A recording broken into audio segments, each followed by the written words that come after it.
बोलो भक्तवत्सल भगवान की जय। जयपुर के सिवाड़ गांव में भक्तिमती पालीबाई के देवादास हुए। भक्तों में बड़ा प्यारा नाम है देवादास जी का। खेती करके अपना जीवन निर्वाह करते आप। आपकी पत्नी का नाम रूपा देवी। आपके 4 पुत्र हुए, नारायण दास, गोपीनाथ, कन्हैया दास और कल्याण दास। एक बार आप खेत जोत रहे थे और इनकी माँ उनके लिए भोजन लेके जा रही थी। मार्ग में ही भगवान श्री राम संत का रूप लेकर आए। तो माँ से मिले तो माँ ने कहा, बाबा प्रसाद पाओ। भगवान ने संत रूप में कहा, ये किसी और के लिए है। लेकिन माँ ने कहा, महाराज संतों की सेवा पहले, बाद में सब कुछ। और खूब प्यार से बाजरे की रोटी, छाछ, राबड़ी आदि भगवान ने पाई। और भगवान ने कहा, मैया अपने पुत्र से कहो अब ये गांव छोड़ दे, इस गांव में अनिष्ट होने वाला है। बैलगाड़ी में बैठकर निकल जाए यहाँ से, और जहाँ बैलगाड़ी का जुआ टूटेगा वहीं रुक जाए। वहाँ जमीन में मेरी मूर्ति मिलेगी, उसकी सेवा करना। माँ खेत पहुंची। देवादास जी ने विलंब से आने का कारण पूछा। दौड़ कर गए जिस स्थान पे संत ने प्रसाद पाया था, रोने लगे। तो भगवान पुनः प्रकट हुए, दर्शन दिया, कहा यहाँ से प्रस्थान कर जाओ। देवादास जी सारा सामान बैलगाड़ी में लेकर उस गांव से प्रस्थान कर गए। गांव के लोगों ने बहुत रोका, लेकिन भगवत आज्ञा है, आप चले। उसी रात डाकुओं ने उस गांव पे आक्रमण किया, घर जला दिए, लूटपाट कर लिए। अब ये चलते चलते जा रहे हैं और एक जगह पर उस बैलगाड़ी का जुआ टूटा। वहीं पर खुदाई की तो भगवान जगदीश की मूर्ति विग्रह निकला। जमींदार ठाकुरों ने कहा, हमारी जमीन में निकला है, और वो ले गए। भगवान ने स्वप्न में दर्शन दिया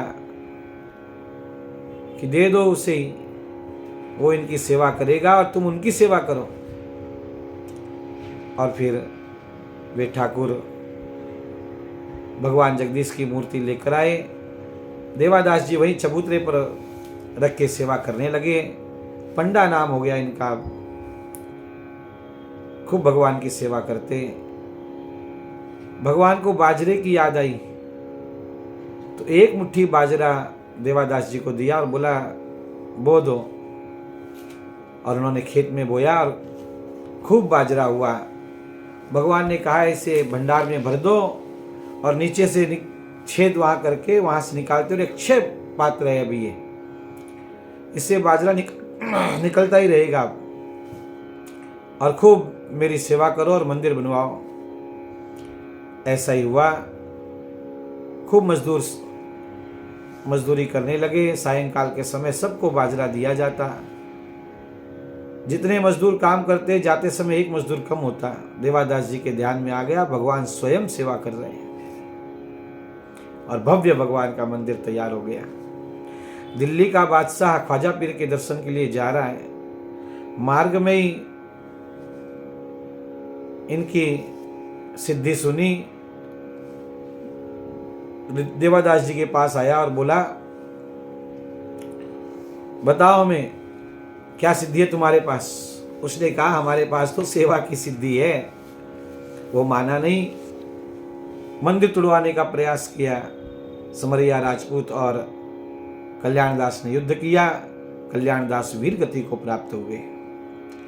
बादशाह मंदिर में गया, वहीं ख्वाजा पीर के दर्शन हो गए, मक्का मदीना के दर्शन हो गए, और बादशाह बेसुध हो गया। जब होश आया और उनकी सिद्धि उन्हें दिख गई, और फिर 870 बीघा जमीन उनके नाम पर लिख दी। एक राजा के मन में आया कि हम चल के देखें, आज मैं जब दर्शन करने जाऊंगा तो भगवान को घेवर का भोग लगा होना चाहिए।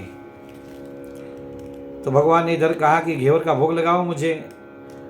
अब देवादास जी ने कहा न तो उसका समय है, न किसी को बनाना आता है, तो भगवान स्वयं ही बनाए और भोग लगाया और अपने भक्त का महिमा मंडन किया वहां भगवान ने।